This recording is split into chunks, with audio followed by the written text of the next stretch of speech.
tenemos una mesa de composición policial, que es algo también que viene siendo una pauta en este curso, ya que es imprescindible también conocer la perspectiva de aquellas personas que están sobre el terreno y que evidentemente por razones obvias de contacto con el fenómeno, de expertise. Y yo solamente tengo que reiterar el agradecimiento pues, de la respuesta inmediata y entusiasta a la invitación que planteábamos, igual que otro año, y simplemente bueno, pues agradecer una vez más a Policía, a Guardia Civil, a MOSU y al Centro de Inteligencia contra el Terrorismo y el Crimen Organizado que estén en esta mesa. Yo, por razones de espacio, yo no voy a moderar. La función la va a ejercer CISCO para hacer gala de esa función de coordinación institucional que tienen acometida.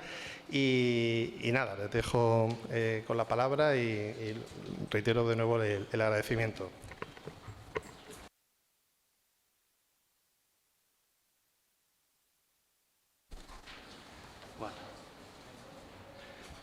Buenos días. ¿Se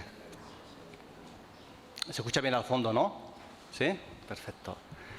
Pues bueno, yo soy Said Driss, estoy destinado en el CISCO, que es el Centro de Inteligencia contra el Terrorismo y el Crimen Organizado, en el área de inteligencia y evaluación de la amenaza.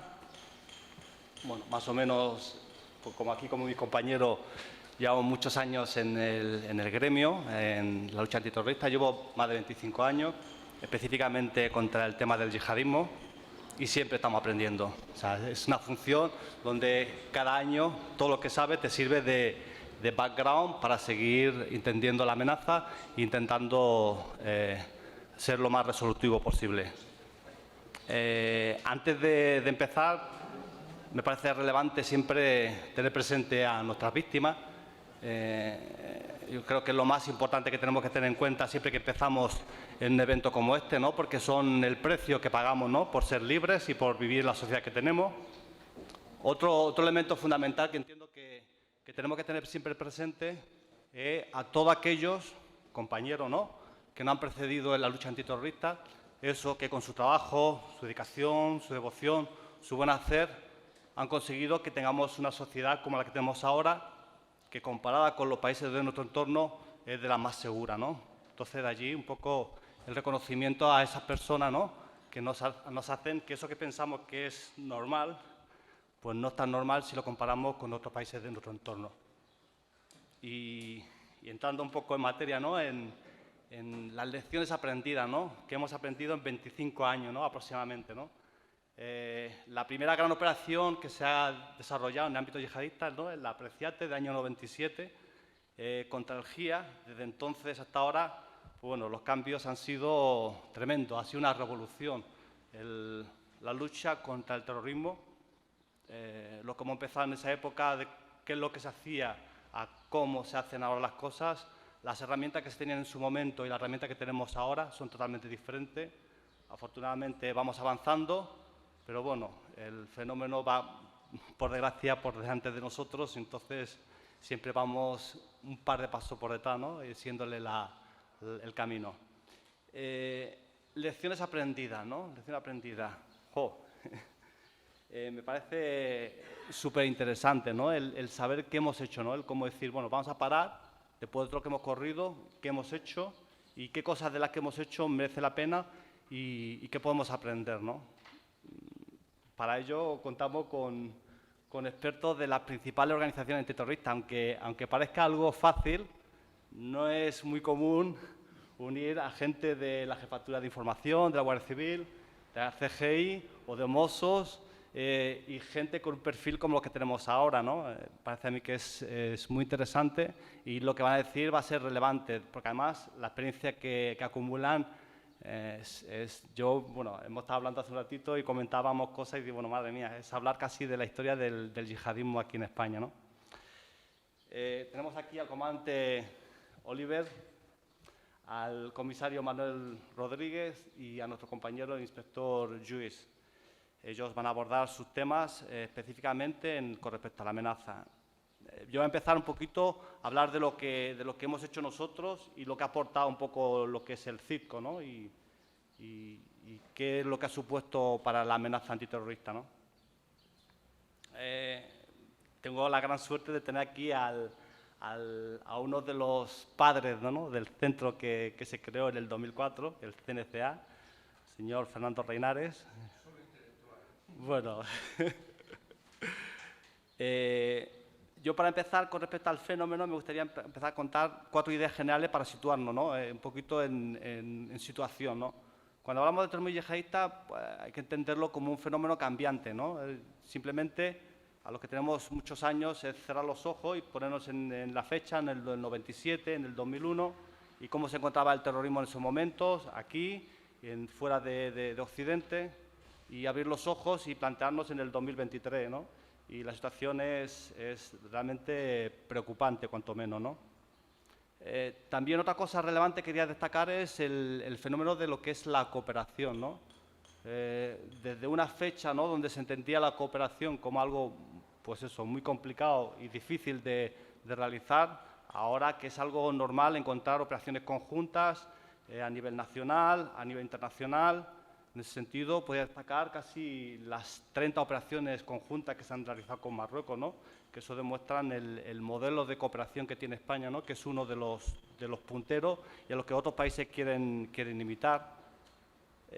Otro valor que quería cambiar o destacar es el tema de cómo se percibe o cómo se ha cambiado la percepción de la valoración de la amenaza, ¿no? Antes se valoraba la amenaza desde un punto estrictamente nacional, lo que pasaba en España, los grupos que operaban en nuestro país. Ya no, ya es la percepción, es la valoración de España y sus intereses en el exterior. ¿Qué es lo que ocurre fuera y cómo nos puede afectar todo lo que ocurre fuera, bien sea en nuestro país o bien sean contra los numerosos colectivos a los que se pueden ver afectados, ¿no?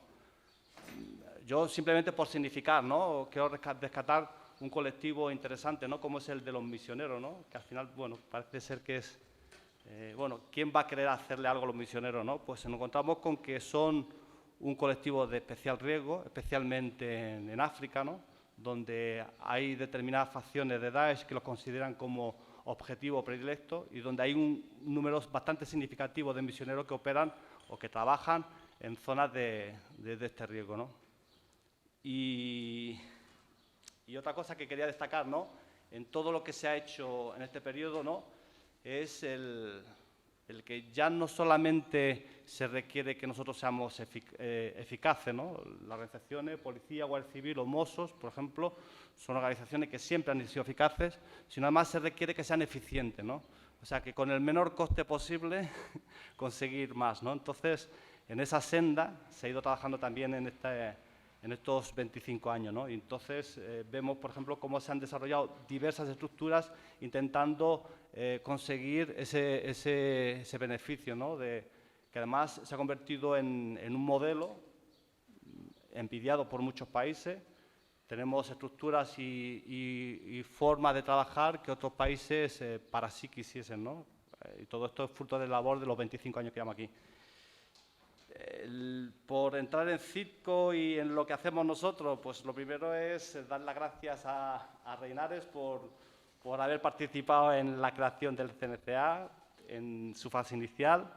El CNCA es la primera gran, entendemos, desde el punto de vista de la cooperación y evaluación de la amenaza. Hay otros elementos relevantes, ¿no?, pero entiendo que fue el primer elemento fundamental para abordar el tema de la lucha antiterrorista, con 2 objetivos principales.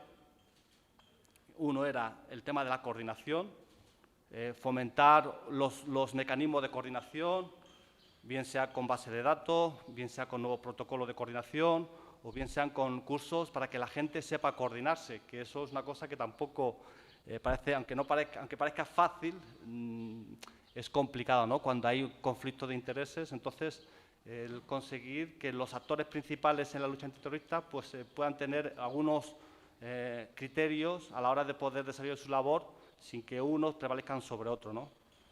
En este sentido, también quería destacar el tema de la valoración de la amenaza, ¿no? También se requería para ese periodo, cuando se creó, el poder que la autoridad competente tuviese una sola visión, ¿no? No hubiese 4 o 5 visiones sobre cuál es la amenaza, sino que hubiese una visión coordinada En ese sentido, el CNCA, pues integrando las informaciones de los cuerpos, lo que pues intentó dar una evaluación permanente, actualizada e integrada de los cuerpos competentes. En principio eran Policía, Guardia Civil y CNI, después se integró Mossos y Ertzaintza, y después sí fuimos incorporando también a otros centros homólogos que tienen las mismas funciones que hacemos nosotros. Dentro de ese panel, ¿no?, de evaluación de la amenaza, me gustaría destacar el tema de la mesa de evaluación de amenaza, que es una herramienta útil. Yo, por ejemplo, al empezar en el CNCA he envidiado sobre todo a UCLAD, ¿no?, que realizaba ese tipo de trabajo, y ahora me siento totalmente orgulloso del trabajo que se realiza en la mesa de evaluación de amenaza en CITCO, donde los principales organismos competentes en la lucha antiterrorista hacen una visión global de cuál es la situación y a partir de allí hacen una propuesta técnica del nivel de amenaza y a partir de allí la autoridad competente, que es el secretario de Estado, es el que la materializa, ¿no? Otro elemento interesante, ¿no?, que a la hora de valorar qué se ha hecho y cómo se ha intentado ser eficiente, ¿no?, es el grupo de evaluación, el grupo técnico de evaluación de riesgo de los carcelados, ¿no? En 2010 se incorpora la libertad vigilada como medida para todos los terroristas que se excarcelan. No es una medida penitenciaria, sino es una medida de seguimiento, ¿no? Entonces, ¿cómo se tenía que hacer ese seguimiento? Entonces, se crea dentro de CITCO, no se crea, se coordina en CITCO. CITCO es simplemente un gestor más, los responsables son los cuerpos o instituciones penitenciarias, y lo que hacen es, con respecto a estas personas que han cumplido su condena y una que están en la calle, se valora el nivel de riesgo, se coordina cuál es el organismo competente para hacer ese seguimiento de esas medidas y así también se crea una especie como grupo técnico de medidas de comunicación de cuáles son las incidencias que ocurren, cuáles son los individuos que en un momento determinado no cumplen esas medidas y cómo se comunican. Parece un elemento relevante, ¿no?, sobre todo teniendo en cuenta ese matiz, ¿no?, que siempre se ha dicho del terrorismo yihadista, que el yihadista pues, es muy difícil de reconvertir y una vez en la calle existe un cierto riesgo, ¿no?, de que vuelva a seguir con sus actividades. La experiencia nos dice que no son muchos, pero claro, no son muchos, con que sean 2 o 3 es suficiente, ¿no? O sea, nosotros la idea es siempre minimizar al máximo los riesgos. ¿Qué más? El CECIR, no sé si conocen el CECIR, es el Centro de Coordinación de Informaciones sobre Radicalización. Está dentro del CITCO, es una sala de operaciones. ¿Qué se intenta con esta sala? Se intenta poner un medio para que la gente, en un momento determinado, pueda comunicar aquellas cosas que no tienen por qué ser un hecho delictivo, sino simplemente para intentar meternos en la fase de la prevención, ¿no? E intentar luchar y combatir la radicalización. Nosotros, por ejemplo, lo comentamos hace un momentito, ¿no?, nos preocupa el hecho de los toros solitarios, evidentemente, pero últimamente el tema de personas con problemas psiquiátricos y también nos preocupa el tema de menores, ¿no?, menores incluso no vinculados étnicamente con el tema del Islam, no vinculados con ningún tipo de grupo islamista, no, simplemente a través de Internet se autorradicalizan y en un momento determinado pues, se creen que son yihadistas y quieren incluso cometer alguna acción. Esto no es un fenómeno local propio de España, sino también es un fenómeno que ocurre en otros países.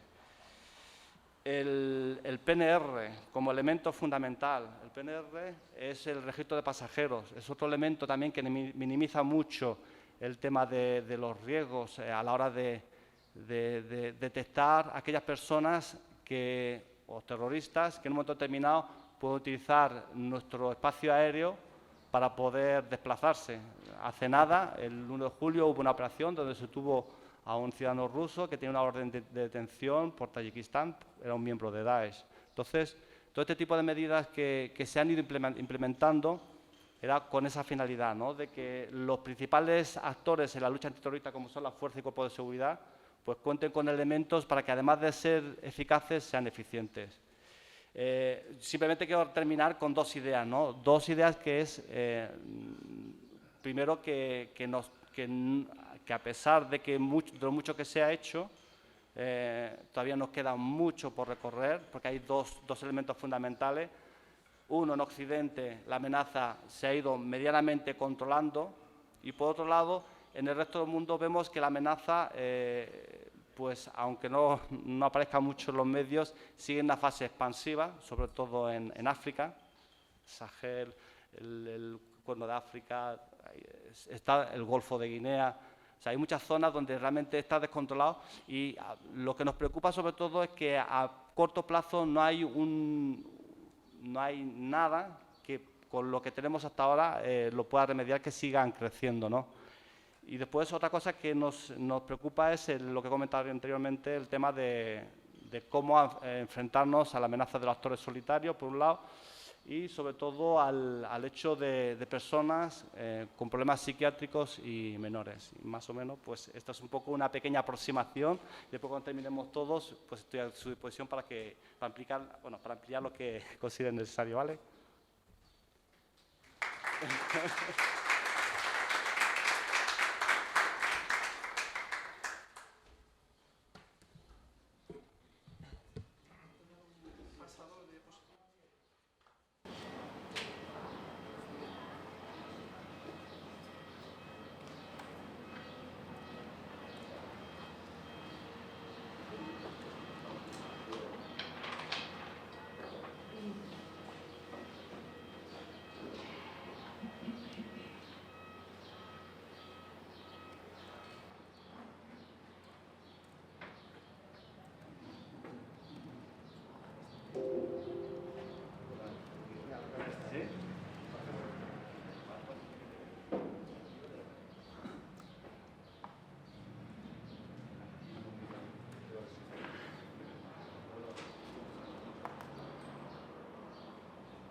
Bueno, ahora sí que sí.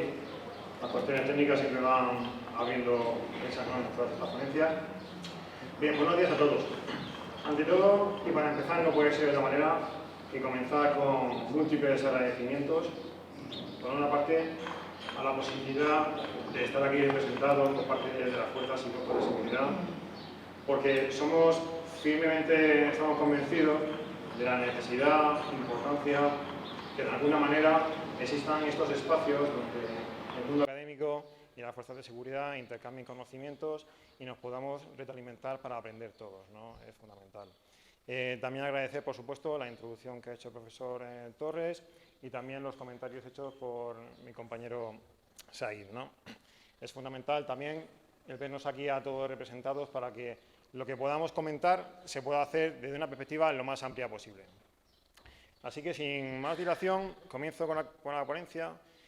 Va a ser muy gráfica, lo prometo. Intentaré hacerlo rápido, pero que sea muy visible, en el sentido de que lo que pueda introducir de una perspectiva gráfica de la adaptación que hemos realizado, que estamos realizando de manera permanente en la lucha contra este nuevo tipo de amenaza. Para ello, voy a disponer de este breve índice, pero realmente lo importante es el final, porque esta adaptación de la respuesta lo que va a necesitar y va a demandar es amoldarla al problema terrorista al que nos enfrentamos, ¿no? Tenemos que definir a qué nos estamos enfrentando y para eso, obviamente, no cabe otra cosa que hacer que retrotraernos a lo que ha sido nuestra experiencia en la lucha contra el terrorismo para, de alguna manera, ver cómo ha sido realmente esa evolución y esa adaptación, ¿no? Entonces, hablando de mi currículum, yo llevo la práctica totalidad de mi carrera profesional en la lucha contra el terrorismo. Comencé en la lucha contra el terrorismo de ETA y desde 2010 hasta la fecha actual estoy en la jefatura de información en la lucha contra el terrorismo internacional, que se traduce en la mayoría terrorismo yihadista. Esa comparativa al final nos va a permitir establecer cuál ha sido la función desarrollada por los investigadores de la jefatura de información, teniendo en cuenta todo lo que hemos aprendido, lecciones aprendidas de la lucha contra ETA y ver realmente que es aplicable en la amenaza a la que nos enfrentamos actualmente. Y podemos hablar desde muchas perspectivas o muchos rasgos. Por una parte, el perfil, ¿no? Ha habido muchos estudios, de hecho me vienen a la cabeza algunos realizados por algunos de los profesores aquí presentes, con el libro de Patriotas de la Muerte, donde nos sirve para perfectamente identificar o trazar el perfil de un terrorista de ETA, ¿no? En cuanto a esos rasgos y otros muchos más, ¿no? Partiendo del proceso de socialización primario, el rango de edad, etcétera. Y lo que podemos ver es que si eso lo comparamos con la amenaza a la que hacemos frente actualmente, esos rasgos, esos marcos son mucho más amplios. El perfil está mucho más definido, mucho más indefinido, y eso, desde el punto de vista policial, nos supone siempre un hándicap muy serio, porque no podemos conocer fácilmente a lo que nos enfrentamos. Para muestra un botón. La semana pasada se detiene en Valladolid a esta señora y pocos podríamos pensar que lo que íbamos a estar investigando en España en lo que a terrorismo yihadista se refiere es a una chica en Valladolid que es conversa y procede de República Dominicana. Simplemente tengámoslo como ejemplo de una cuestión que puede pasar desapercibida, pero para un investigador, desde luego, no lo supone. Ha comentado también, Said, la importancia de las personas que tienen sus facultades mentales alteradas, y eso es así. Tan es así que traemos aquí a la mesa el último atentado que hemos sufrido el 25 de enero de este mismo año, protagonizado por un individuo en Algeciras, y lo que se está debatiendo ahora es si sus facultades mentales estaban bien o estaban mal. Con lo cual, yo no quiero, me gustaría trasladarles que desde el punto de vista de un investigador, cuando estamos trabajando sobre un individuo, intentamos anticiparnos a él. Sobre un individuo que tiene sus facultades mentales alteradas, esto es harto imposible porque viene a ser una persona impredecible. Con lo cual, fíjense de la problemática a la que tenemos todavía que enfrentarnos en mayor medida. Pero no es el único caso. Esto es una tendencia y podemos irnos mucho más atrás, donde lo que nos podemos encontrar es que hace varios años, pues un individuo que antes participó en el GAL, de repente cambia a este nuevo tipo de terrorismo que viene a avalar la carencia de un perfil definido. Bien, otro rasgo, bueno, y además de manera muy reciente, sin ir más lejos, este mismo fin de semana, y también ratificando lo que comentaba Said, pues nos viene a avalar que en los últimos meses, tal vez año y medio, ha habido un repunte muy importante, trascendental, de radicalización entre menores que se está viendo en las investigaciones actuales. Con lo cual, eso también, desde el punto de vista de la adaptación policial, nos supone una seria preocupación. Otro de los rasgos importantes, que es determinante para ver cuál es nuestra capacidad de adaptación, es ver qué es lo que tenemos que proteger, en este caso del terrorista, ¿no? Cuando hablábamos de ETA, ETA tenía una serie de objetivos que eran selectivos. Vale, ¿había daños colaterales? Sí, desde luego. Pero cuando querían hacer un atentado en un centro concurrido, incluso avisaban por teléfono, porque no querían crear ese tipo de víctimas, ¿no? La cuestión, de alguna manera, trasladada al plano actual del terrorismo yihadista, lo que nos encontramos es que cometen atentados indiscriminados contra objetivos blandos. En algún momento sí que se puede determinar que su objetivo marcado pueden ser fuerzas y cuerpos de seguridad o tal vez fuerzas armadas, pero no es ni más ni menos que una representación de un abanico muy amplio de objetivos que obviamente para los investigadores o la gente que está dando protección en la calle supone también otra preocupación añadida. Por ejemplo, también de este mismo fin de semana nos encontramos atentado neutralizado en Polonia, donde se pueden extraer a través de estas pequeñas líneas varias lecturas. Por una parte, el individuo iba a actuar con un cinturón de explosivos. Eso, desde luego, siempre se ha abordado desde el punto de vista policial de muchos años atrás a esta parte, pero que alguien me explique cómo nos podemos anticipar a esa acción si no es deteniéndonos en su casa, porque en la calle va a ser un problema realmente complicado de reacción. Y por otra parte, el perfil que comentaba antes, que es un individuo de 18 años. ¿Vale? Entonces, esa juventud también nos marca bastante. Otro de los rasgos que tenemos que tener muy en cuenta, más que ninguno seguramente a la hora de la adaptación policial e investigación, es que ETA era sota, caballo y rey en cuanto a sus procedimientos. y cuando la sota de oro no le daba resultado cambiaba a la de bastos, pero luego volvía a la de oros. Esto quiere decir que después de varios años las fuerzas y cuerpos de seguridad pudieron colocarse por delante de los terroristas, anticiparse y poder de alguna manera ganar la batalla a la rama militar. Sin embargo, hablando de yihadismo, es el totum revolutum en el que todo vale, cualquier procedimiento utilizado es válido, viene fomentándose diferentes posibilidades por parte de los diferentes grupos terroristas a través de sus medios propagandísticos habituales y precisamente pues, esto constituye también un elemento que si no se puede controlar es difícil hacer frente. No voy a darles una clase de geografía, no pretendo eso, pero sí es otro rasgo a tener en cuenta. Y es que anteriormente, cuando luchábamos contra ETA, los miembros a reclutar por parte de la organización estaban en un marco geográfico bastante concreto, ¿no? En el País Vasco nos estamos refiriendo. Eran pocos los casos de maquetos, como se venía diciendo, que venían de otras partes. Tal vez la lucha antiterrorista se pudo desarrollar desde un plano muy nacional, con la cooperación inestimable, obviamente, sobre todo de las autoridades francesas y algún que otro país puntualmente, pero cuando hablamos de terrorismo yihadista, nos podemos fijar en este plano que representa las detenciones realizadas por las fuerzas y cuerpos de seguridad en España en 2022 y ya vemos que hay muchas zonas rojas.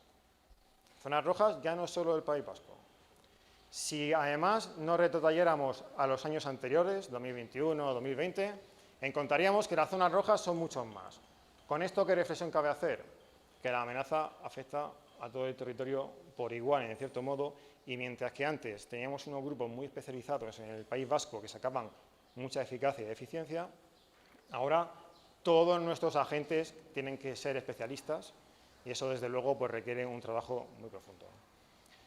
Bien, una vez más o menos dibujado este panorama comparativo entre organizaciones, cabe comentar a qué nos enfrentamos, ¿no? Seguiremos también introduciendo ese marco comparativo, pero no hay que perder de vista que estamos ante una amenaza de que lo que suceda a miles de kilómetros de nuestro país o de Europa nos afecta grave y seriamente a la seguridad interna.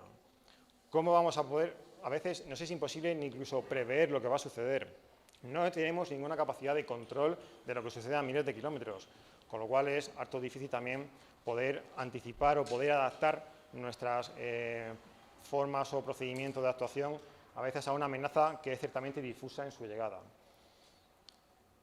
Radicalización es el fenómeno transversal que se esconde detrás de todo este problema y que obviamente desde el punto de vista policial no es únicamente la respuesta que se tiene que dar, sino que tiene que ser un conjunto integrado por parte de todos los estamentos e instituciones del Estado que de alguna manera puedan participar.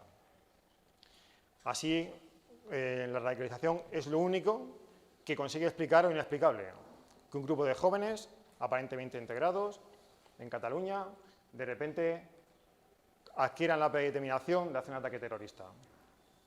¿Qué decir de Internet?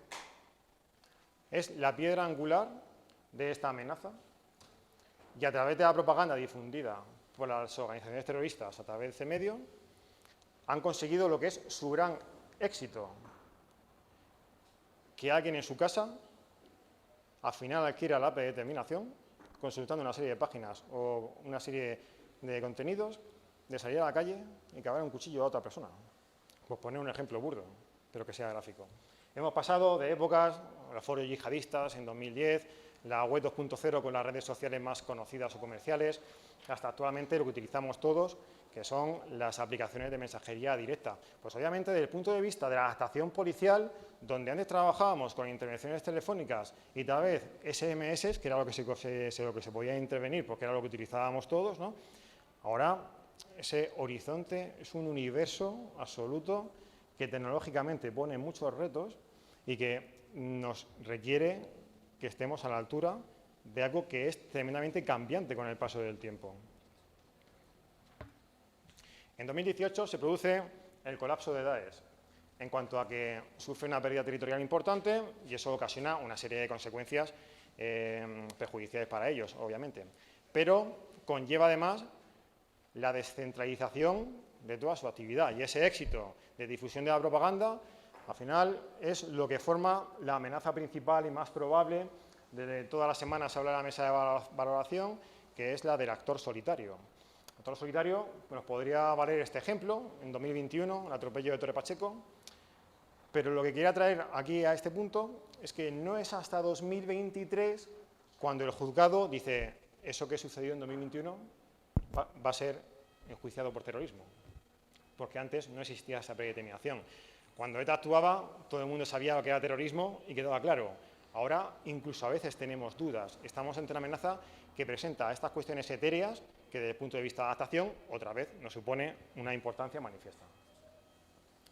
Y aquí ya enfocamos la parte final con la adaptación de nuestra respuesta, en donde, para parar esa rueda de la radicalización que finalmente acabe en una acción terrorista, pues no nos queda otra que ser preventivos, ¿no? Siempre se ha dicho que las actuaciones policiales en este tipo de terrorismo son preventivos, eso es algo muy interpretable desde muchos puntos de vista, pero sí que es cierto que no es algo que abarca o que afecta solo a los cuerpos policiales. Como he dicho anteriormente, tenemos que intentar integrar al conjunto de la sociedad, concienciarles y sensibilizar realmente qué es esta amenaza. La colaboración ciudadana es importante a través de las plataformas que ha comentado Said en muchas ocasiones, es importante. Que todos los colectivos profesionales que puedan aportar algún tipo de información pues estén también concienciados y tengan la posibilidad de hacerlo. Y obviamente, desde el punto de vista gubernamental, lo que se viene transmitiendo y revisando de manera bastante frecuente son planes estratégicos que vayan dibujando las directrices a través de las que las fuerzas y cuerpos de seguridad puedan tener las medidas o herramientas que necesitan.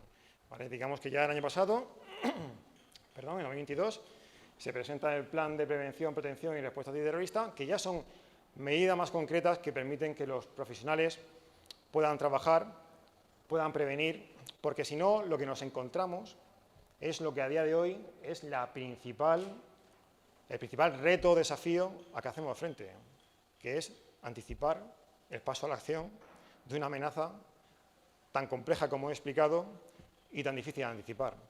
Porque todo lo que no sea anticipar va a ser reaccionar ya hasta el hecho consumado de un atentado y obviamente el no poder haber defendido a nuestra sociedad de ello, ¿no? Eso se hace, obviamente, integrando no solo todos los recursos del Estado, todas las instituciones, sino dentro de los cuerpos policiales. La respuesta no viene dada solo por los investigadores de terrorismo. Hay que tener en cuenta los primeros actuantes, tienen que estar formados para entender esta amenaza también. Y también todos ellos y cada uno son un sensor que al final puede obtener información dentro de sus demarcaciones o del trabajo que realizan. Porque ya el último escudo que nos quedan son las unidades investigativas. En la lucha contra ETA,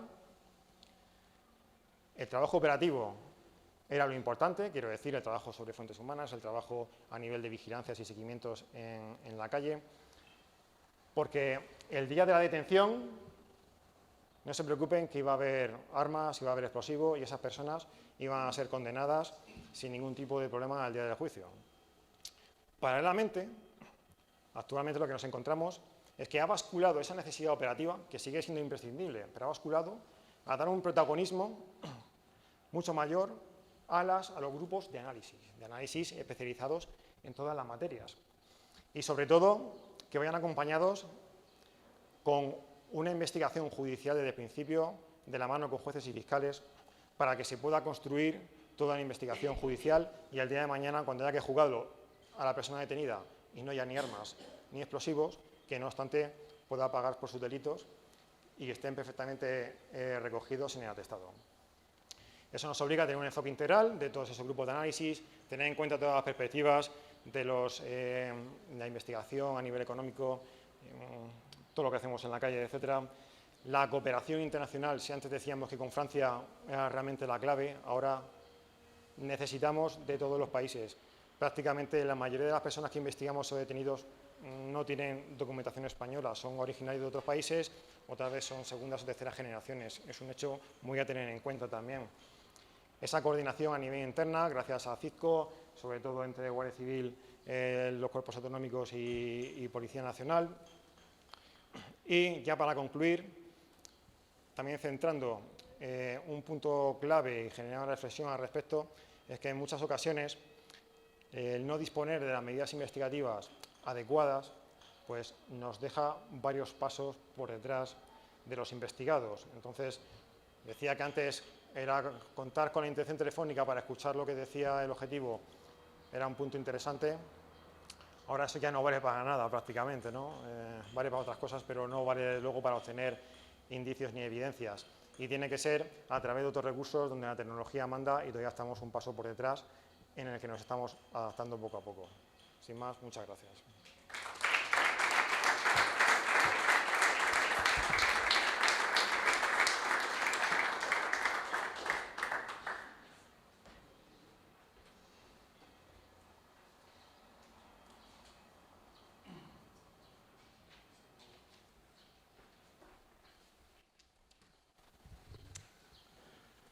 Buenos días. Bien, quiero dar las gracias sobre todo a la Fundación y, por supuesto, a la Universidad, que cuenta con las Fuerzas de Seguridad del Estado, y al Memorial.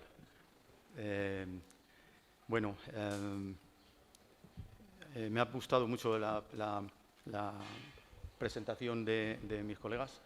Yo voy a disparar un poco más a la cabeza, voy a ser un poco más directo, más práctico. Voy a hablar de operaciones concretas, pero antes sí que voy a contar algo acerca de los procesos de adaptación de la policía. Bueno, yo me llamo Manuel Rodríguez García Risco, soy comisario principal de la Policía Nacional y soy el jefe de la Unidad Central Contraterrorista de la Comisaría General de Información. Nuestras estructuras en la Fuerza de Seguridad del Estado no son equiparables unas a otras y nosotros, uno de los elementos a la hora de adaptarnos al cambio del terrorismo doméstico, que es el que nos ha castigado tanto al internacional, pues entre otras circunstancias ha propiciado que mi unidad tenga que llevar a cabo las investigaciones en materia pues, de los actos preparatorios y de todo lo que es el itinere criminis, y por ejemplo trabajamos los temas de los precursores de explosivos, el control de las transacciones sospechosas que nos vienen canalizadas por el CITCO. También trabajamos el tráfico de armas, que evidentemente en circunstancias normales está en manos del crimen organizado, no de las organizaciones terroristas, menos mal. Pero todas esas actividades, como digo, de los actos que pudieran ser preparatorios o los que nos pudieran llevar realmente a la detección de una célula, pues también están dentro del área de trabajo de mi unidad. Por supuesto, la mayor parte del terrorismo internacional, pues tengo que decirlo, está integrado por extranjeros, con lo cual la materia de la extranjería es fundamental. Nosotros tenemos expertos dentro de la unidad que no solamente son los que hacen las denuncias para que luego por parte de la Comisaría General de Extranjería y Fronteras se ejecuten las expulsiones, sino que también son los que hacen las entrevistas de asilo, de la obtención de las nacionalidades, en fin. Yo no soy un experto en materia de extranjería, lo que ocurre es que me he tenido que hacerlo poco a poco, porque llevo 4 años de responsable de este terrorismo internacional, antes venía también del mundo de ETA, y realmente o conocemos todo este entramado de actividades no puramente terroristas, o no somos capaces de enfrentarnos al fenómeno. Bueno, la policía nos hemos adaptado, recojo la frase de Driss, que hubo que trabajar en su día al GIA, ¿no? Bueno, mi primer destino fue en el año 84, en la Brigada de Información de Bilbao. Evidentemente, allí no se trabajaba el yihadismo, pero del conocimiento que tengo de mi organización, la Comisaría General de Información, en los años 80 hizo muchísimas investigaciones de algo que estaba en la linde de la contrainteligencia, y no era yihadismo puro y duro, pero es que en el año 85, en Málaga, la gente de Abu Nidal mató a un saudí, ¿no? Todas esas investigaciones de esa época ya hubo que gestionarlas sin, por supuesto, las capacidades que nos ha dado el Código Penal que tenemos ahora, el del 2015, que podemos perseguir comportamientos que, por ejemplo, nuestros compañeros belgas no pueden perseguir, como por ejemplo es, como bien ha dicho el comandante, pues todo lo que es el consumo en la red. Ya digo, estamos en el 2023 y hay países que no pueden hacerlo, nosotros sí. Pero en esta época, como digo, por ejemplo, lo he recogido, Abu Nidal, bajo la franquicia o la marca de la yihad islámica, pues cometía atentados que básicamente eran ajustes de cuentas aquí en España. O los famosos mártires esos de la Revolución Islámica, que estaba Irán detrás, y todos los combatientes de la guerra Irán-Irak de esa época, estoy hablando de los años 80, pues qué casualidad, muchos de ellos venían a curarse a Cataluña, a las clínicas. Bueno, pues hace 2 años hicimos una operación también en la Comisaría General en relación a combatientes, en este caso que venían de Libia, del conflicto. La mayor parte eran miembros de las franquicias de Daesh. Y bueno, también venían a curarse. Luis, me vas a matar. Y también venían a curarse además había muchos delitos conexos de financiación del terrorismo, porque, en fin, que además que ese fue el delito base para iniciar la investigación. El tema empezamos por el blanqueo y luego acabamos en la financiación del terrorismo. Esto se hizo con la Audiencia Nacional. Bueno, y también he traído a colación el famoso atentado del año 85 del Descanso. Bueno, no sabríamos cómo enfocar hoy un atentado de ese perfil, porque todavía está por atribuir. En principio, si entramos en Wikipedia, dice que fue el Frente Popular de la Liberación de Palestina, pero no ha quedado nunca claro. ¿Cómo trabajaríamos, por ejemplo, hoy un atentado como ese? Pues yendo a la Audiencia Nacional y a pedir medidas de investigación. Bueno, como he dicho, la estructura de los servicios de información es secreta, pero yo ya he contado que tenemos que trabajar precursores, armas y bueno, incluso en mi unidad se llevan las investigaciones de contraproliferación, ¿no?, del tráfico de material de defensa y doble uso. Me gusta decirlo en las conferencias, el material de doble uso es algo que tiene uso militar y uso civil al mismo tiempo. Un cuchillo vale para matar cristianos y vale también para cortar jamón, pero no es material de doble uso porque no está en los listados. Bueno, de las investigaciones que salen de nuestra presencia en la Junta Interministerial de Regulación del Comercio Exterior de Material de Defensa de Doble Uso, de ahí salen muchos datos muy interesantes que yo no digo que van a llevarnos a una célula, pero que son esos comportamientos y esos actos preparatorios que nos pueden conducir iba a decir, a tener un éxito. Aquí el éxito es, como bien ha dicho Oliver, es prevenir. O sea, nosotros no podemos permitirnos el lujo de llegar a ejecutar el 282 de la Ley de Enjuiciamiento Criminal, porque entonces ya lo que estamos es recogiendo pruebas, estamos para otra cosa, para eso somos fuerzas de seguridad, para prevenir. Y digo esto porque en la policía hacemos muchísimas operaciones y en algunos foros dicen que si no estamos incrementando el riesgo, pues no es verdad. Precisamente porque hacemos muchas operaciones y tenemos controlado el modus operandi de todo lo que hay, desde los autoadoctrinados a los que adoctrinan a terceros, como los que en su día pueden tener un trastorno psíquico propiciado porque hay, ya no digo, no todo va a ser locura, los conversos tienen unos procesos muy particulares porque parece que tienen que compensar algo, pero es que los musulmanes que tienen problemas de identidad sexual, pues también parece que tienen que compensar algo y por eso son tan peligrosos, ¿no? Y por eso muchas de las investigaciones que llamamos parece que van en contra de los principios del derecho, de eso nada. Estamos para prevenir las fuerzas de seguridad. Yo no iba a decir nada de ETA, nada, no digo nada, pero es verdad que organizaciones domésticas como ETA, que tanto daño nos han hecho, ellos sí que tenían claro que cuando había un integrante de la organización iba a participar a lo mejor en actividades delincuenciales comunes, tenía sus resortes para poner freno. ¿Para qué? Para que de una actividad criminal no propia de la organización no salgan datos para que cayera parte de la organización. Bueno, pues en el mundo como bien titulado está la ponencia, ¿no?, del yihadismo, ¿no?, del terrorismo yihadista, pues aquí es todo lo contrario. Aquí, por desgracia, el mensaje que trasladan es todo lo contrario. Cuanto más loco, mejor. Si hay drogas de por medio no pasa nada. O sea, es muy peligroso. Bueno, nos hemos tenido que adaptar también a los cambios normativos. No ha habido otra. Por ejemplo, antes lo ha comentado también el comandante, el tema del ataque de enero de Algeciras. Es el último episodio que recuerdo yo en el que hemos podido incomunicar a alguien. La Audiencia Nacional no nos permite solicitar incomunicación de los detenidos, ya saben cómo funciona, ¿no? Que podemos tenerlos hasta los 5 días si hubiera prórroga de la detención. No incomunicamos, pues a eso nos hemos tenido que adaptar. A las prórrogas de la detención, hemos prorrogado alguna detención, pero básicamente ha sido por cuestiones de carácter casi doméstico, o sea, porque había que hacer traslados desde las islas, o desde Ceuta, o desde Melilla.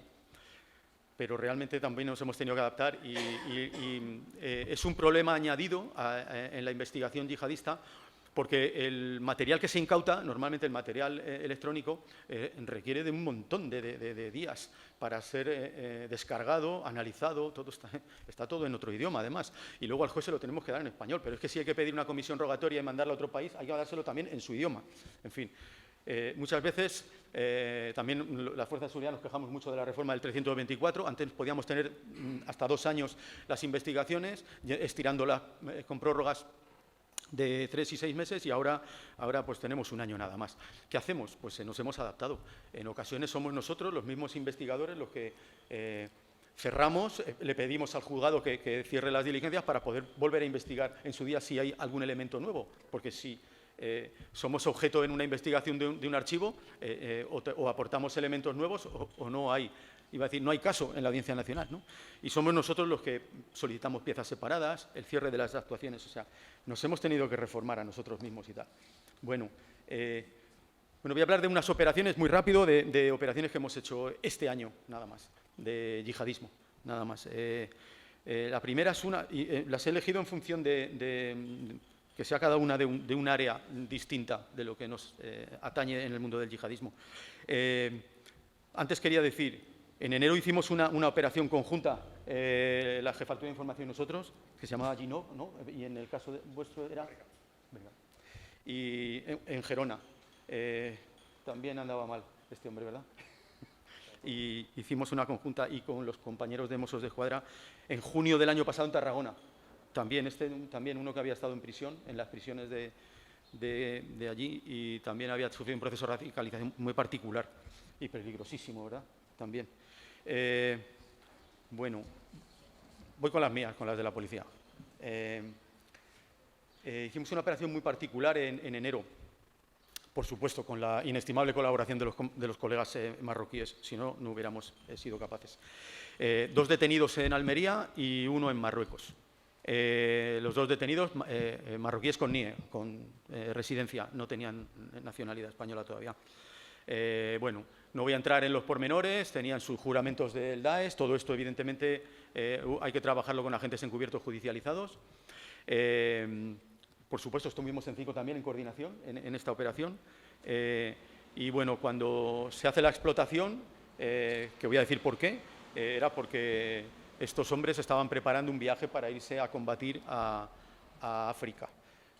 Suena muy raro porque realmente cuando nos preguntan por la amenaza del Sahel, nos dicen que sí es verdad, siempre nos preguntan los expertos si es verdad que quiere ir alguien a combatir a Mauritania, a Mali, a la Triple Frontera. No quiere ir nadie. De hecho, no son bien recibidos, ¿no?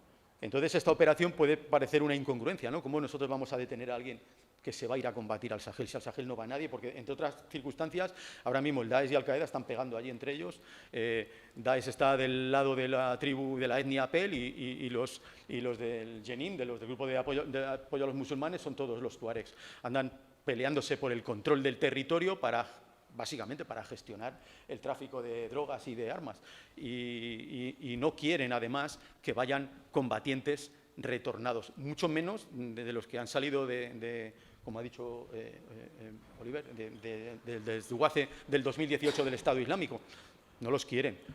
A esos les está diciendo Daesh que se vengan para Europa y que pidan asilo. Bueno, sigo con esta operación. Tuvimos que detener porque en diciembre el responsable de los 2 que estaba en Almería gestiona un viaje a Marruecos para renovarse su pasaporte marroquí y le gestionan desde Marruecos un matrimonio de conveniencia para tener la cobertura para irse a viajar al sur. Quien le gestionó todo fue un reclutador, un nigeriano, que bueno, todo esto lo digo porque aunque no se ha levantado el secreto y estos están en prisión, pero lo digo porque es muy gráfico. Me voy a desdecir, tenemos que tener cuidado con el Sahel. No es un sitio atractivo para ir ahora a adiestrarse. De hecho, con todo lo que tenemos en Europa, adiestrado y bien adiestrado ya en el conflicto en la zona sirio-iraquí, ya con eso ya tenemos para preocuparnos mucho. De hecho, ha habido que hacer alguna operación de retornados. Luego, si me da tiempo hablo y si no... Pero tenemos que tener cuidado. Ahora, en principio, no es atractivo porque precisamente los grupos tribales no permiten que vayan los combatientes allí a adiestrarse. Pero ya veremos en el futuro. Los que sí están yendo son gente que sale del conflicto saharaui, o sea que, cuidado, con los vínculos que tenemos además nosotros con esas nacionalidades. Bueno, otra operación muy particular. Bueno, y reitero, no podemos especular con el riesgo.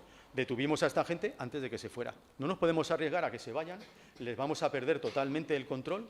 Vamos a controlar en África, va a ser imposible, ni nuestros colegas de Argelia y Marruecos van a ser capaces de monitorizar a esta gente. Y lo que no podemos es arriesgarnos a que un día nos los retornen y resulta que los hemos tenido aquí, les tenemos que detener antes de que se vayan a zona de conflicto. Además, tenemos el Código Penal que nos lo permite todavía. El traslado a zona de conflicto está tipificado.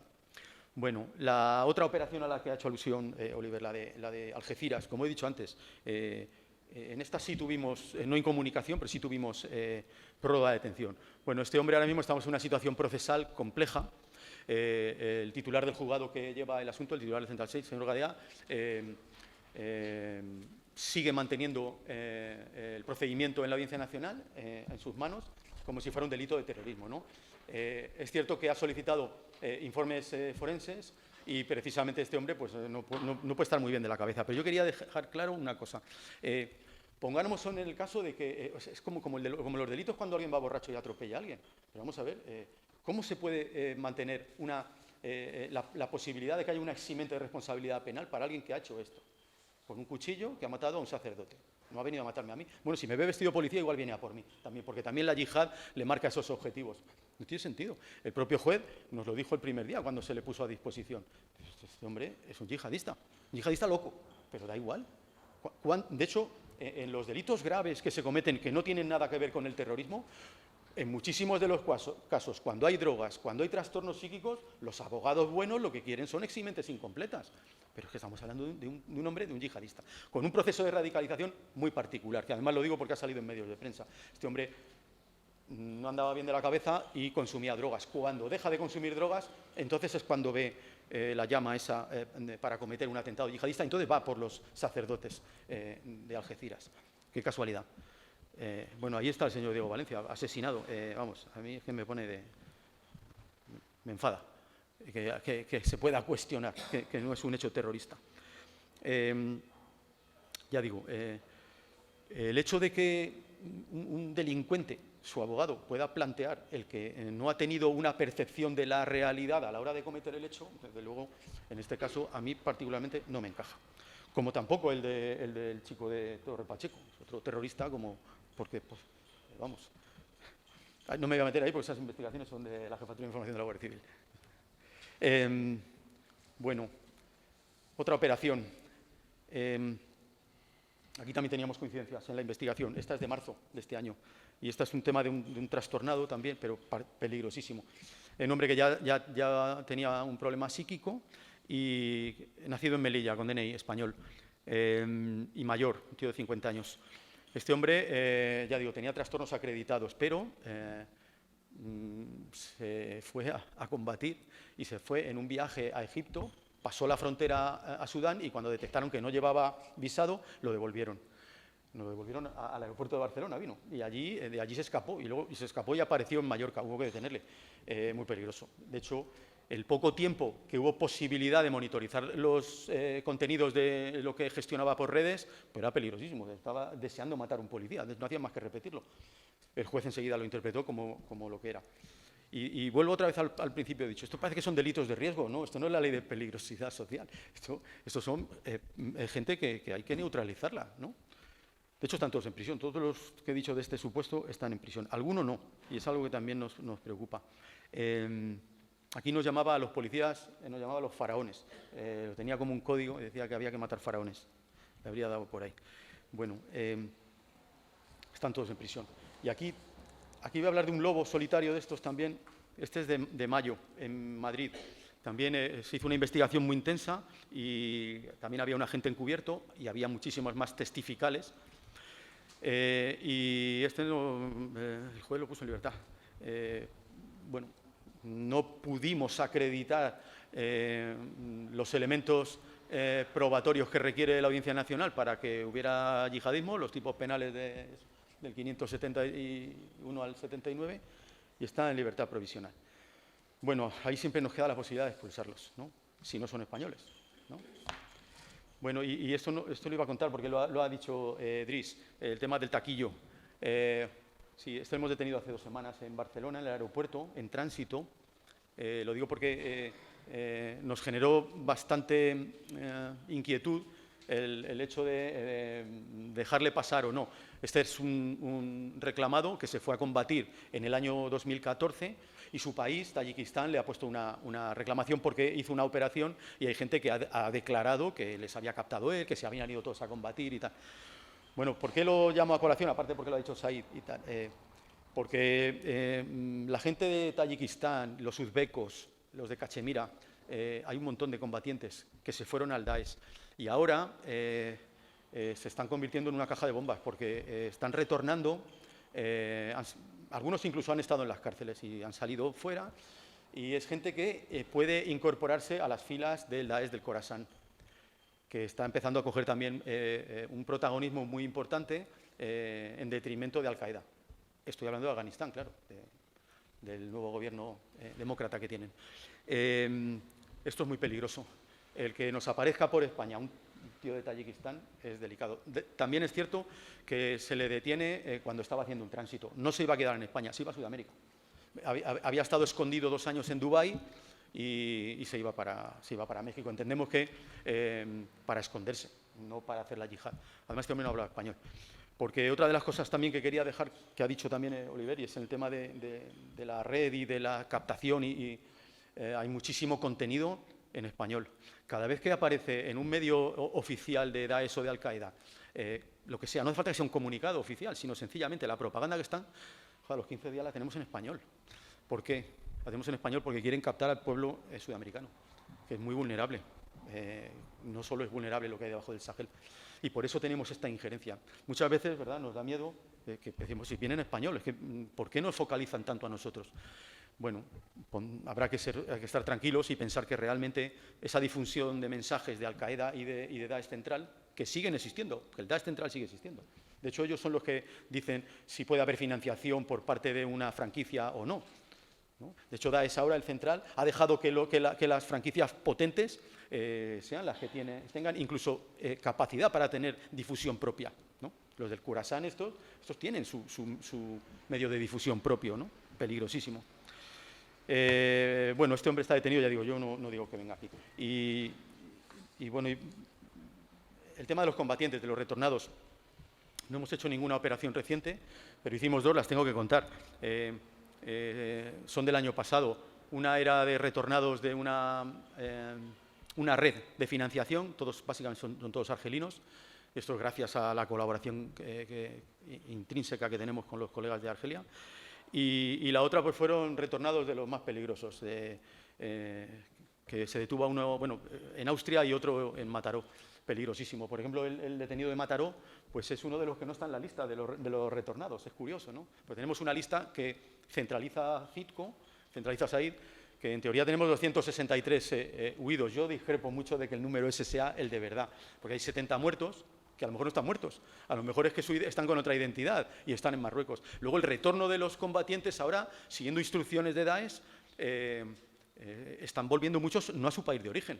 Si vuelven a su país de origen y nosotros te hemos puesto desde España una orden europea de detención y entrega o una orden internacional de detención, tienes más posibilidad de caer que si te vas a otro sitio. Bueno, pues esto es preocupante. El que se detuvo en Austria era un retornado nuestro, con una OID nuestra, puesta por España. Bueno, se le detuvo y bueno, tío, peligrosísimo también. No digo que viniera aquí a cometer acciones. Y el otro se metió en España. No estoy diciendo nada nuevo porque esto ha salido en medios de prensa. Y ya termino. En el 20 y en el 21, no por el retorno de la ruta de los Balcanes, que ha sido el caso de estas 2 operaciones, sino por la vía marítima del Mediterráneo, también se detuvo a retornados que habían estado en zona de combate. Y por mi parte, pues nada más. Muchas gracias.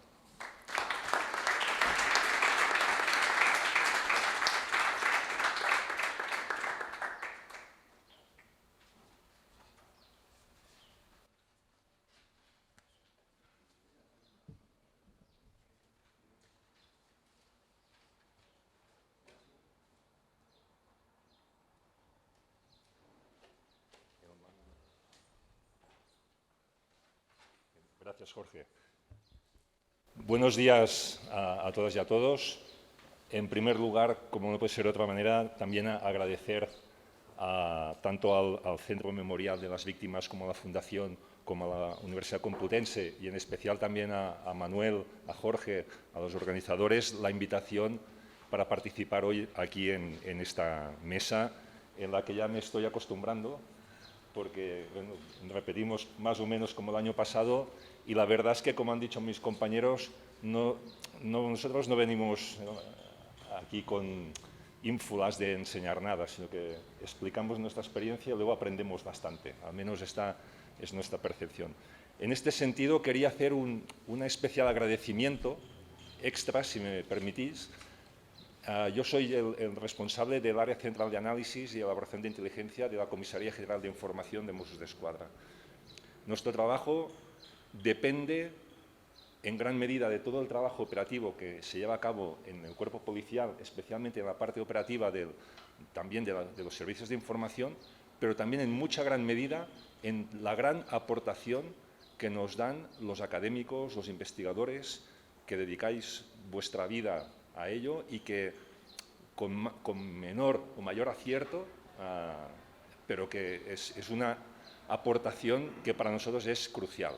Y lo que intentamos hacer modestamente en nuestros servicios es intentar acabar de interpretarlo, y aquí intento responder un poquito parte de la pregunta, adaptarlo a nuestro funcionamiento en aras a garantizar un nivel más elevado de seguridad y también ganando eficiencia y eficacia en las actuaciones policiales. Esa creo que es nuestra misión desde el punto de vista prácticamente de análisis. Dicho esto, la única certeza casi que tenemos es que estamos en una permanente incertidumbre, ¿no? Y lo que nos vais aportando, pues, desde no solo la Academia de las Universidades, sino también un elemento importante es la propia experiencia de las personas que han pasado por estos procesos, ¿no? Creo que a veces quien mejor te puede enseñar de qué va el yihadismo es un propio yihadista, ¿no? Si tienes la oportunidad de tratar con él, ¿no? Como bien se ha dicho también en el primer panel, yo querría insistir en la persistencia de la amenaza.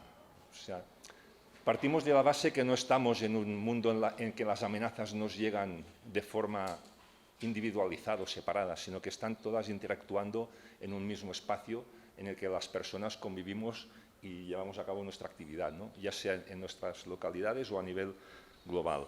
En este sentido, la amenaza es realmente persistente y nos movemos en un mundo. El año pasado, cuando hice mi aportación, enseñé la parte de arriba, que es los datos de la penetración de Internet a nivel global del año 2022, y abajo he puesto la última publicada en el Digital Snapshot, en el que ya se puede apreciar un incremento importante en lo que se refiere a la penetración de Internet, que ya era muy alta en aquel momento, y lo digo sobre todo en lo que aquí no me voy a meter en terrenos de Manuel, pero que a veces las autopistas las percibimos muy bien cuando nos desplazamos por carretera y vemos las grandes infraestructuras, porque son físicas, pero no somos tan conscientes del nivel bestial de infraestructura tecnológica de transmisión de la información que permite que lo que esté sucediendo ahora mismo, ya sé que suena un poco tópico, pero lo que esté sucediendo en Somalia o esté sucediendo en Quito o en Japón o en donde sea, tiene una capacidad de transmisión prácticamente instantánea. Pero aparte de esto, es que también da un acceso a una población cada vez mayor. Por lo tanto, el efecto o el impacto que puede tener la propaganda, la difusión de información o de desinformación es cada vez mayor y está casi al abasto de prácticamente cualquier persona, porque lo que aún le llamamos dispositivos móviles pensando en un teléfono son auténticos ordenadores que tienen muchas más capacidades y que permiten, pues, transmitir estos elementos de propaganda que tienen un gran impacto. En este sentido, como dato curioso, sí que me gustaría destacar el caso haciendo la comparación de los dos gráficos, sí es verdad que no es, en el de arriba se habla de usuarios únicos de móviles, que son los 5.310 millones, y En el caso de abajo habla de 8.460 millones, pero en este caso son de conexiones móviles. Por eso la cifra no cuadra en el nivel de aumento de un año al otro. Pero sí que es importante destacar que en el mundo ya hay más conexiones a dispositivos móviles que población. Y creo que es una cifra que nos da una idea en qué mundo nos movemos. En este sentido, muy rápidamente, porque ya se ha comentado en alguno de las ponencias anteriores, pero para hacerse una idea de lo que hemos tenido en Occidente en estos últimos años y que, por lo tanto, como Lorenzo Vidino comentaba, sí que se ha, desde el postcalifato, por decirlo de alguna forma, desde el 2019 hasta ahora, se han reducido estos ataques, pero continúa habiendo algún tipo de ataque. Y como mis compañeros han dicho, y aquí tampoco voy a entrar, sí que es cierto que se mantiene una elevada actividad contraterrorista policial para desactivar, digamos, o neutralizar estos tipos de ataques. En este caso, en Europa, como pueden ver, pues, los ataques con mayor número se han producido sobre todo en Francia y en segundo lugar el Reino Unido y Alemania son de los países donde han tenido lugar más acciones. Respecto a los objetivos de este tipo de ataques, continúa siendo la población civil en general el objetivo blando más escogido, pero también persiste en este caso el objetivo de las fuerzas y cuerpos de seguridad. Y me gustaría también destacarlo en el sentido que lo vemos persistentemente también en la propaganda, que hace referencia a atacar policías, a matar policías, y en el bien entendido que cuando hablan de policías hablan de una persona uniformada realizando funciones de seguridad, que puede ser dentro de un centro penitenciario, un funcionario de centros penitenciarios, puede ser incluso un vigilante de seguridad que no forma parte de un cuerpo policial al uso, pero que en el momento que ejerce esas funciones pues puede ser también objetivo de ese ataque. Y también persisten ataques a colectivos como, por ejemplo, pues, el antisemitismo o otro tipo de objetivos más específicos.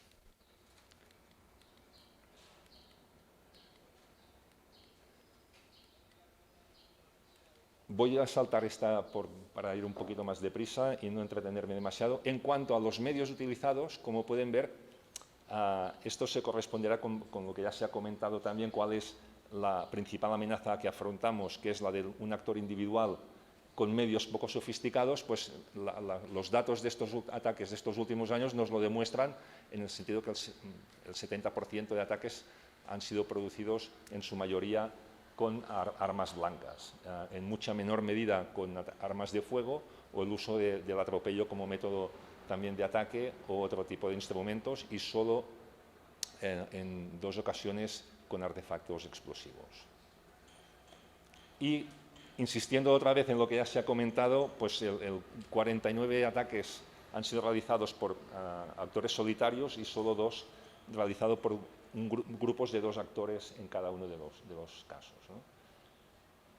50 de los ataques, la gran mayoría, han sido de tipo inspirado, que vuelve a poner de relevancia esta importancia del aspecto comunicativo, ¿no? Y del aspecto de personas que están lejanas a lo que son los núcleos de las organizaciones y que a larga distancia se motivan para llevar a cabo estos ataques.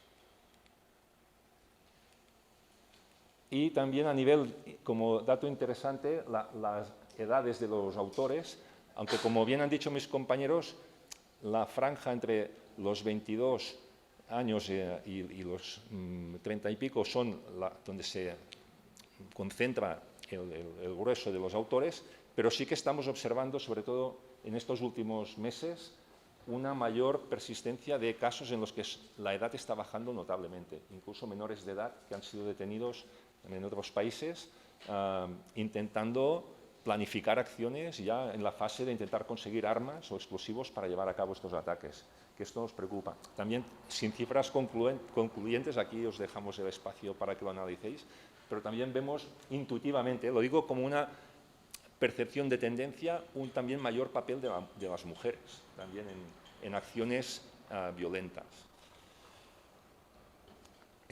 A este gráfico ya han hecho referencia mis compañeros que en cuanto a las detenciones y las operaciones policiales que se han llevado a cabo en toda España, y lo que ha hecho también referencia, creo que también ha sido el comisario principal como Said, como también desde el comandante de la Guardia Civil, que aquí es una tarea de todos, en la que todo el mundo estamos implicados, y a mí me gustaría insistir un poquito más en este sentido, hablando un poquito más de, cuando hablamos de la adaptación de la acción policial, seguramente intuyo que para muchas personas la acción policial se circunscribe sobre todo a la más visible o la más tradicional, que es la que desarrolla, que dirige, por ejemplo, Manuel, de las operaciones policiales, que es absolutamente necesaria, pero muchas veces el origen para poder llevar a cabo estas operaciones es necesario llevar a cabo otros estadios de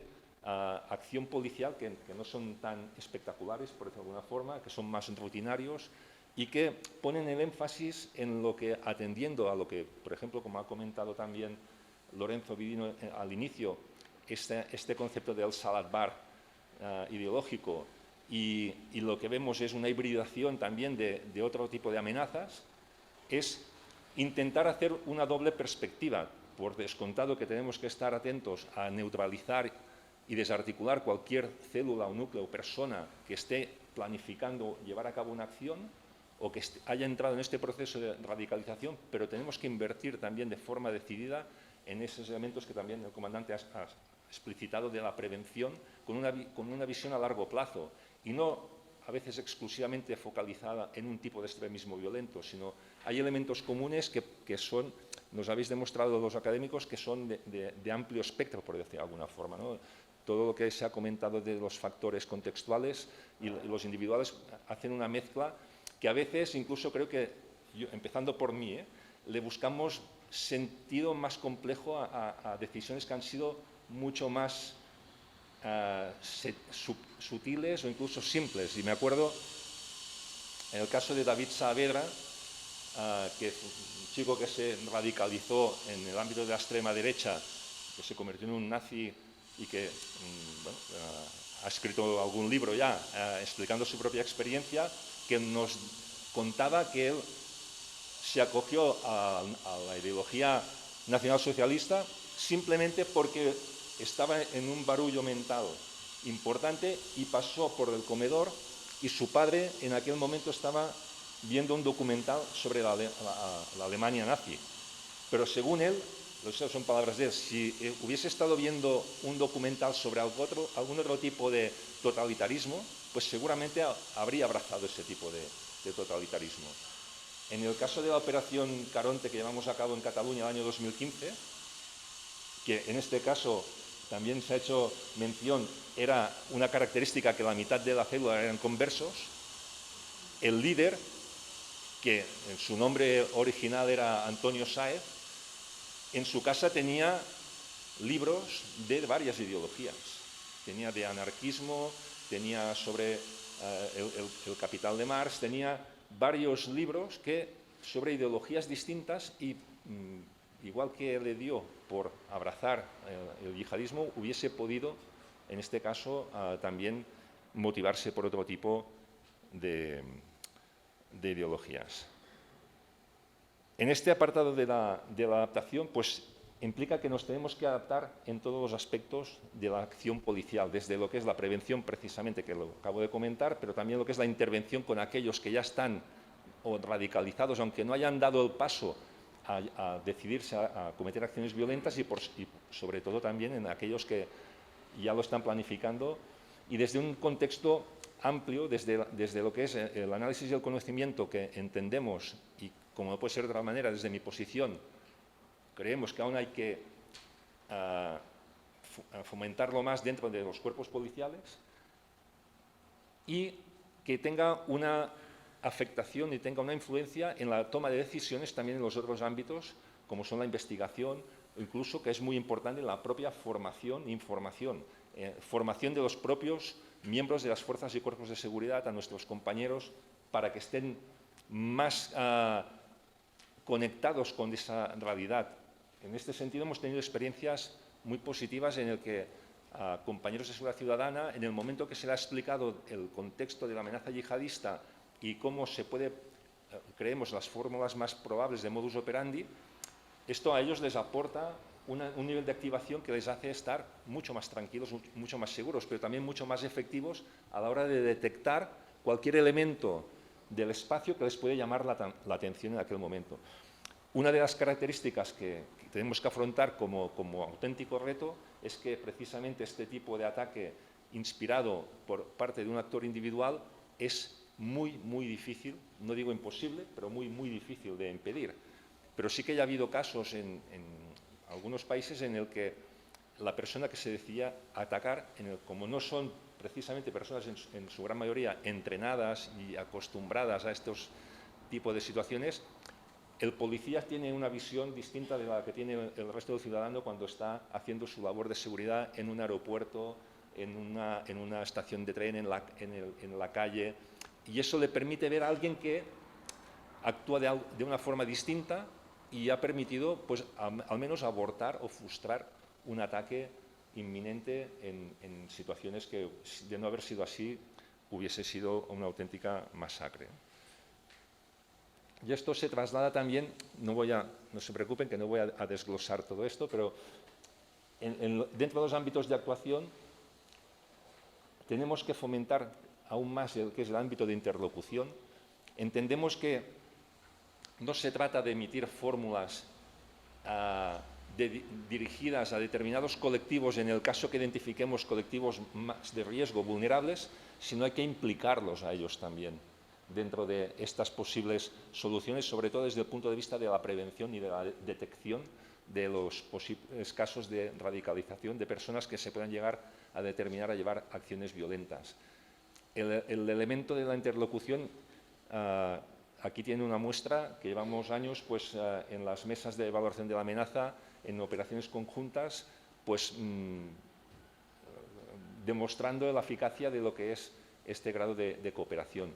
Y por otra parte, sí que reivindico que a veces por parte de las fuerzas y cuerpos de seguridad o incluso de los departamentos de seguridad en el sentido amplio, a nivel general, hay como una cierta aversión a la comunicación, ¿no? A los planes de comunicación, a abrirse. Y estamos en una sociedad, entendemos, en la que, precisamente por la diapositiva que he puesto al principio, si uno no hace su propia narrativa, alguien la hará por él. Y de otra forma, existirá una posibilidad de emisión de narrativas por parte de actores que den apoyo al salafismo yihadista que hay que combatir también en este terreno, en este espacio. En este sentido, permíteme, Manuel, que coja unas declaraciones tuyas de hace unos pocos días, que también, una frase que me impactó, que dijiste que cuando la autoridad de los datos se erosiona, las emociones llenan el vacío, ¿no?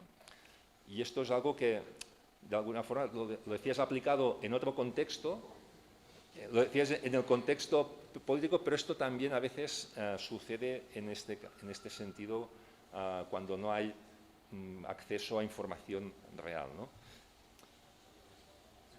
Ya voy terminando porque me voy a saltar algunos de los apartados. Me gustaría simplemente apuntar varias ideas.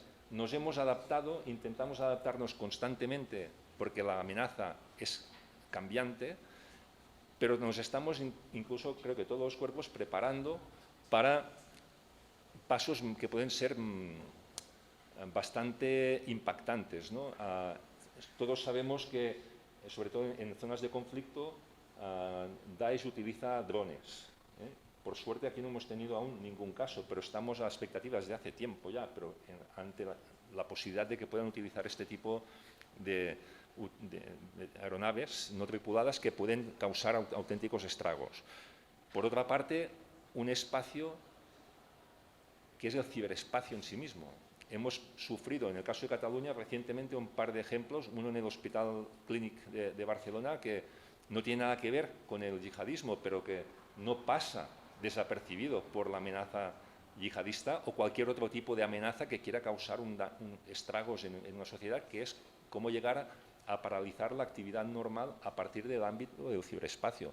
Hoy en día todo depende de esto. Por lo tanto, es un ámbito en el que también, como policías, estamos, creo, adaptándonos, sin entrar en más detalles.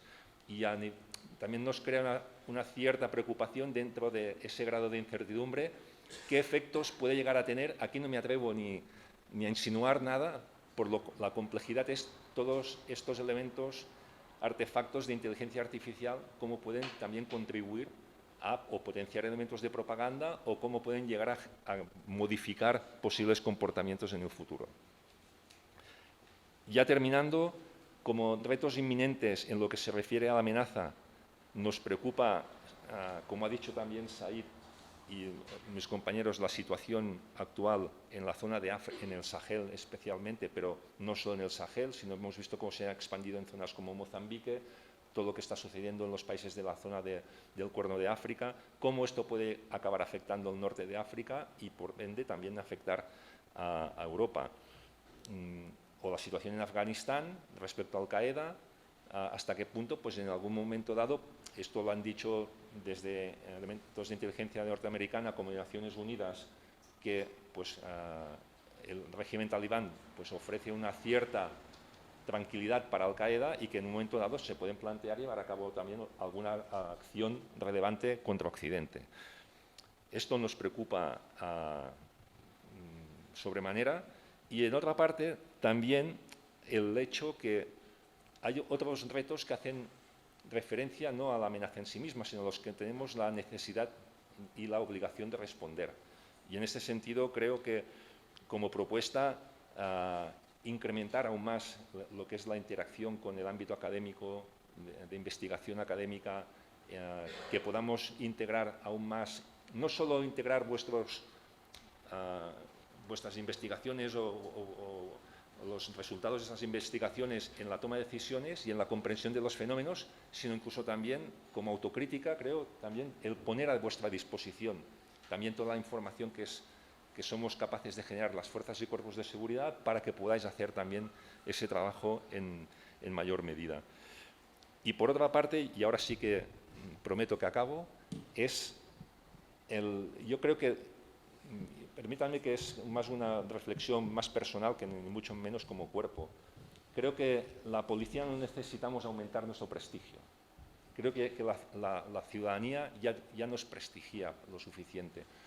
Pero sí que aún nos queda mucho recorrido en ser vistos como otros servicios públicos, como de salud, ¿no? O incluso los bomberos, ¿no? Que parecen más agradables. Y lo digo en el sentido precisamente de ser capaces de llevar a cabo programas de prevención efectivos en los que otros servicios, esto no ocurre solo aquí, esto cuando hablamos con colegas del resto de Europa es prácticamente, o incluso Estados Unidos, es lo mismo, que los servicios sociales tienen mucha reticencia a trabajar con la policía, ¿no? O la policía con los servicios sociales, por poner un ejemplo, o con los servicios de educación. Este es un camino que creo que tenemos también que labrar entre todos, de generar más confianza para ser más competitivos y eficaces en la lucha contra este tipo de amenazas. Gracias.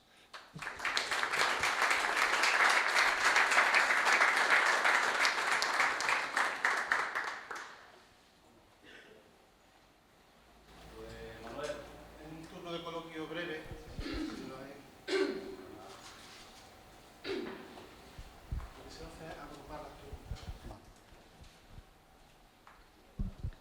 Hola, buenos días. Yo quería preguntarles, sobre todo usted, que lo que ha mencionado sobre la relación de ahora Latinoamérica con el yihadismo, ¿cuánta relevancia tiene esto hoy en día? Porque, o sea, pensándolo un poco, hay muchos factores como que dificultan esto un poco, para mi parecer, ¿no? Como puede ser no ya el sentirse no acogidos en España, por ejemplo, o sentirse un poco separados, sino el hecho de que también su religión general y su visión del mundo no concuerda con esas visiones del Islam. Y también por el hecho de que aquí en España, cuando estos chicos no se sienten muy acogidos o integrados, tienen otros grupos para los que desenvolver esa sensación, como son las bandas criminales, o sea, latinas.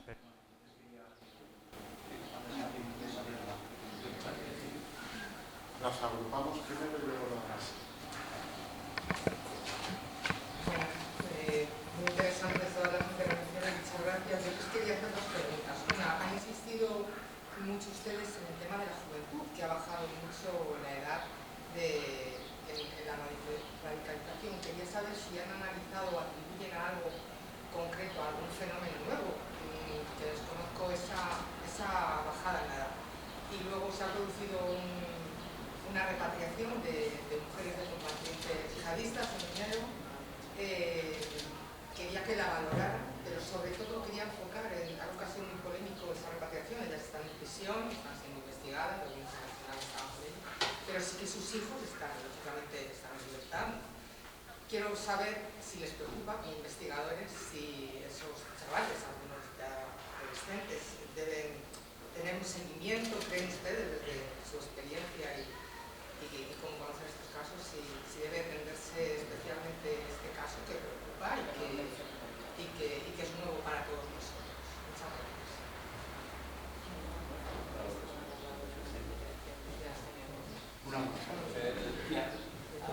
Una pregunta que...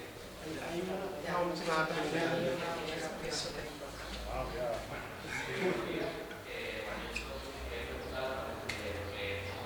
No se oye.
No se entiende muy bien. Se acerca un poquito, perdona, que se entiende a todos cuando nada más.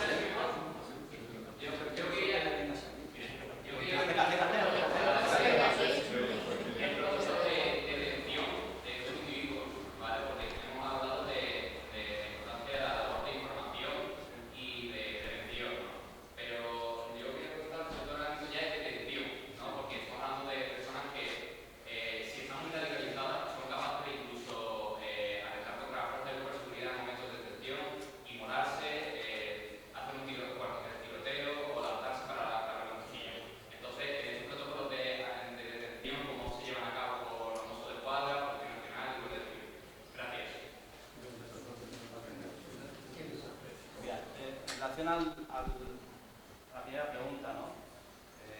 Sobre el tema de las personas que son de habla hispana. Tenemos que, por ejemplo, el país que tiene mayor porcentaje de FTFs o CTEs del mundo, resulta que es Trinidad y Tobago. Curioso, ¿no? Que está allí en el Caribe. Si miras la media, además con un perfil muy específico. Como han comentado mis compañeros, nosotros no podemos descartar ningún perfil porque realmente todas las nacionalidades caben dentro del yihadismo, porque todas las personas en un momento determinado, por un cambio en una crisis de identidad que puede tener, bien sea familiar, puede ser incluso por un trastorno psiquiátrico, al final abrazan este tipo de ideologías, esta u otra, como nos ha comentado Lluís con el caso de Saavedra, me parece. En relación al riesgo de que la población hispana pueda abrazar este tipo de fenómenos del yihadismo, afortunadamente ellos llevan, yo empiezo a recordar desde hace muchísimos años, su propaganda intentando que este tipo de personas la acepten. Afortunadamente el porcentaje es ínfimo en relación con otros colectivos. Bueno, yo no tengo nada que matizar en lo que has dicho. Soy lo único, una cuestión que hemos detectado que no tiene nada que ver con el yihadismo es que en los grupos de latinos violentos, ya sea Dominica, Ñetas, se están integrando muchos musulmanes, pero básicamente por el desarraigo social en el que se encuentran los jóvenes, sin más. Problema más social que policial. Luego, realmente, cuando los jóvenes cometen delitos, estamos hablando de algo que no tiene nada que ver con el mundo del terrorismo, pero sí que hay yihadismo de por medio, porque muchos de esos chicos musulmanes están entre tatuarse el que son de la Mara Salvatrucha o hacerse un tatuaje de la bandera del Estado Islámico. Porque, verdaderamente, como ha preguntado usted también, el tema de los menores, por desgracia, el uso de esto está haciendo que los jóvenes pues, no tengan, en muchos casos no tienen ni valores. Y eso está propiciando realmente que la necesidad de integrarse en los grupos pues les haga caer en manos de grupos con una ideología no correcta. Y en cuanto al tema de la lengua hispana, yo creo que lo que he dicho antes es que los comunicados que estamos viendo que son traducidos casi inmediatamente al castellano, lo está haciendo las organizaciones terroristas a la franquicia, no necesariamente Al-Qaeda y Daesh central, lo están haciendo para lanzar ese guante, ese mensaje a Sudamérica. Sudamérica es muy cristiana, pero es que Nigeria también era cristiana, y ahora tenemos a Boko Haram allí metido. O sea, en los sitios donde hay más necesidad, por el hambre, por las guerras, es donde hay más posibilidad de que los incautos entren si sean captados por grupos, en este caso, filoterroristas. Ese es el problema. Ni en España estamos detectando que los chicos de origen sudamericano se estén integrando en la yihad, ni tampoco que esté causando todo ese efecto que he dicho antes en Sudamérica, el hecho de que se traduzcan todos los comunicados, ¿no? La mayor parte de los comunicados van en árabe y con el número 2 en inglés. Nosotros vamos detrás, ¿no? Pero esa era la idea. Sí, con la mano, Sí, ¿verdad? sí. Bueno, y por complementar también lo que han dicho los compañeros, además creemos que podemos traer aquí a este foro precisamente que además el año pasado se hizo una detención, un trabajo conjunto entre Policía y Guardia Civil, donde se detuvo a un joven, además menor de edad, que nos sirva como para refrendar un poco todo lo hablado anteriormente, que tenía mucho espacio en su mente y su identidad combinaba por una parte la pertenencia a una banda latina y por otra parte a ser yihadista. Entonces, esos casos ya son una realidad, obviamente es simplemente una excepción, pero nada quita que desde luego pueda suceder más adelante. Y todo se basa en, también como se ha mencionado, al final los radicalizadores utilizan y se aprovechan de esos espacios que tal vez no solo los jóvenes, sino cualquier persona con alguna crisis o cosa por el estilo, pues puedan vivir algún momento de desamparo y efectivamente pues abracen contenidos no adecuados y los adopten como suyos.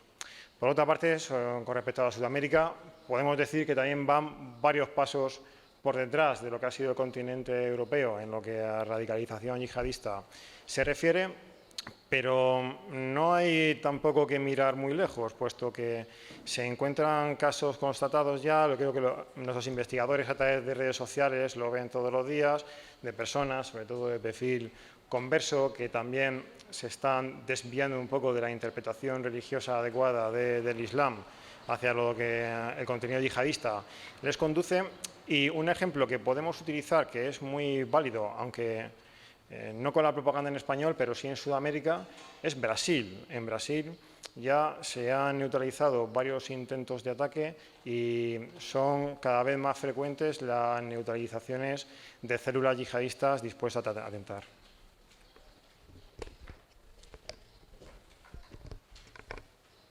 Sí, simplemente para comentar la última pregunta, que yo soy el jefe de análisis, por lo tanto no, aquí tendría Manuel mucho más que seguramente que decir, pero en el caso de Mossos, como creo que en todos los cuerpos, las intervenciones y menos a este nivel no se hacen sin un nivel de planificación muy elevado y tomando todas las medidas de precaución, activando todos los servicios, entre ellos pues TEDx, es desactivación de explosivos, es casi absolutamente obligado en el momento de poner en práctica un operativo para desarticular una presunta célula, sea del ámbito del terrorismo yihadista o de cualquier otro tipo de ámbito terrorista o incluso de según qué organizaciones criminales.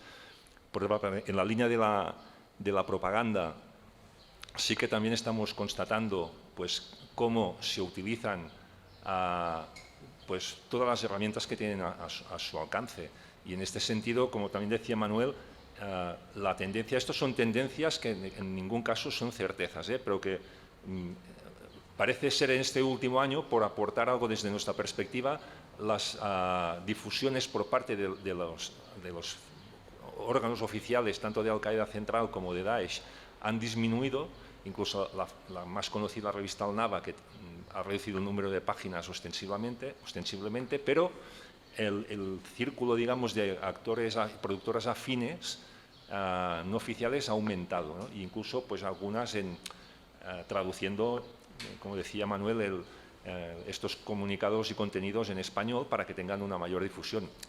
Y para añadir algo más, es que incluso la comunidad hispanohablante de Estados Unidos es muy importante. No solo América Latina, que siempre nos fijamos en América Latina, pero incluso en Estados Unidos hay millones de hispanohablantes y en este sentido pues, permite también llegar allí.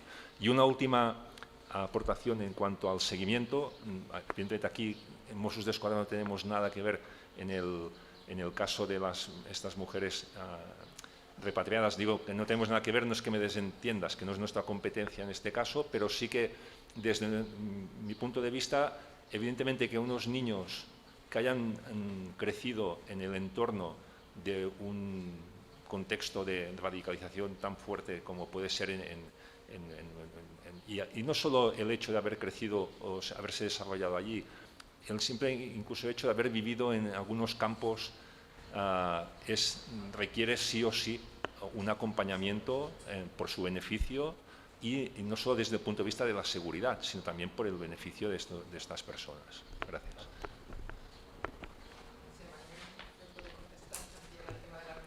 Al tema, sí. Además, me lo sé de memoria porque participó la policía directamente en la repatriación. Vamos a ver, Yolanda ha venido con 4 hijos y Luna con 9.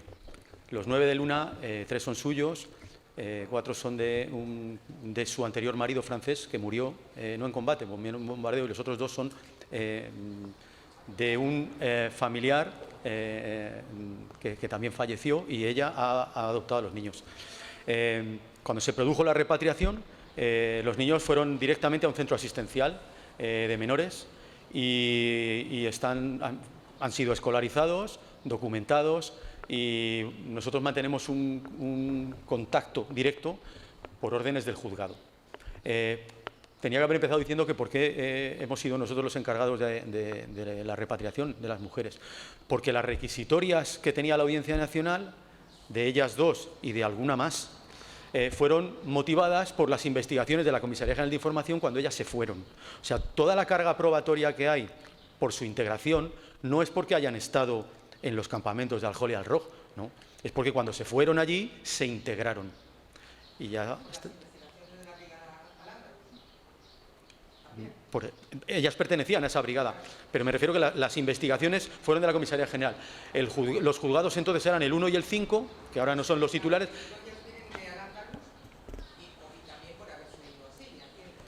Bueno, es que en las investigaciones hubo muchísimas intervenciones telefónicas, infecciones de teléfonos. Ahí estaban los contenidos de que no iban allí obligadas por sus maridos.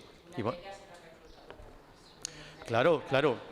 De hecho, nosotros estamos todavía a la autoridad judicial aportándole lo que ha ocurrido allí, porque incluso hay testigos protegidos que van a prestar declaración y que a lo mejor están en terceros estados y que han compartido en las madrasas de los campamentos el adoctrinamiento de los niños por parte de ellas. De todas formas, yo no estoy criminalizando a nadie. Están en prisión porque lo ha dicho el juez y por algo será. Pero ya digo que el origen de las investigaciones son de cuando se fueron para allá. Luego, de lo que ha ocurrido en su estancia en Siria, pues efectivamente hay muchas nebulosas. Han sido muchos años allí. No, el problema es que el mayor tiene 17 años y claro, ¿qué tratamiento estamos haciendo con estos chavales para evitar? O sea, él se ha criado, primero se crió con su padre que pertenecía a ISIS en Siria y después en el campo de Al-Hol, en el campo de supuestamente de refugiados, que era el nido de todos estos yihadistas. El mayor se llama Derramani y te puedo asegurar que está hiperintegrado. Pero hiperintegrado. De hecho, está encantado de estar en España. Ojalá que así. Sí, y los pequeños son muy pequeños. No va a haber ningún problema en el proceso de adaptación. En principio, toda esa vulnerabilidad de la que eran objeto por haber estado en los campamentos, eso rápidamente se les va a pasar. Los niños, por suerte, en este caso, son muy adaptables. No se van a convertir en... Pero las madres siguen siendo Bueno, pero ahí está el Código Penal, que cumplan la condena que les imponga el juzgado y ya está. Bueno, eso... no necesariamente tienen por qué retirar la patria. No sé, a los terroristas no se le quita la patria potestad de sus hijos. Hay que acreditar otros comportamientos por parte de la madre. O sea que...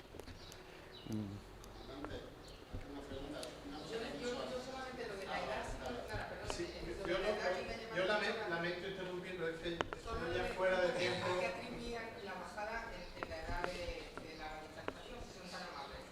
Sobre todo, tal vez, respondiendo a la pregunta de cuál es el factor que puede afectar a que a estas tempranas edades el fenómeno se esté consolidando cada vez más, pues de alguna manera me atrevo a decir que seguramente es un conjunto de factores, pero el que más va a destacar sobre todo es Internet. ¿Quién no está pegado a través de su teléfono todo el día a los contenidos? Lo podemos decir cualquiera de nosotros que somos todavía jóvenes, ¿verdad? Pero aquellos que son más jóvenes todavía y están un poco perdidos o no saben cómo gestionar diversos contenidos, pues son todavía más víctimas de este fenómeno, en donde al final van a perder el carácter de víctima para ser el agresor, ¿no? Bueno. Por completar nada más, simplemente en la época de la pandemia ya pensábamos que esto podía pasar, ¿no? El tener tantas horas a los niños pegados a Internet, eso evidentemente con la de millones de niños que hay, un porcentaje podía caer en este tipo de situaciones, ¿no? Entonces ahora creo que viene algo o puede venir algo de eso. Puede ser incluso propio de la estrategia de la organización, ¿no?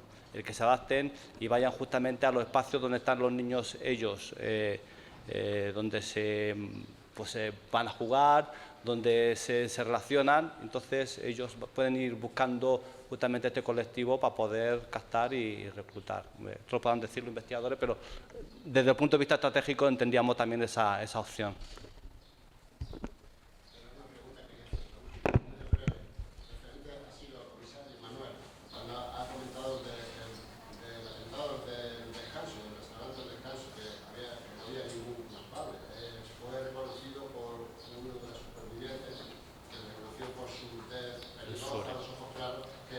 María.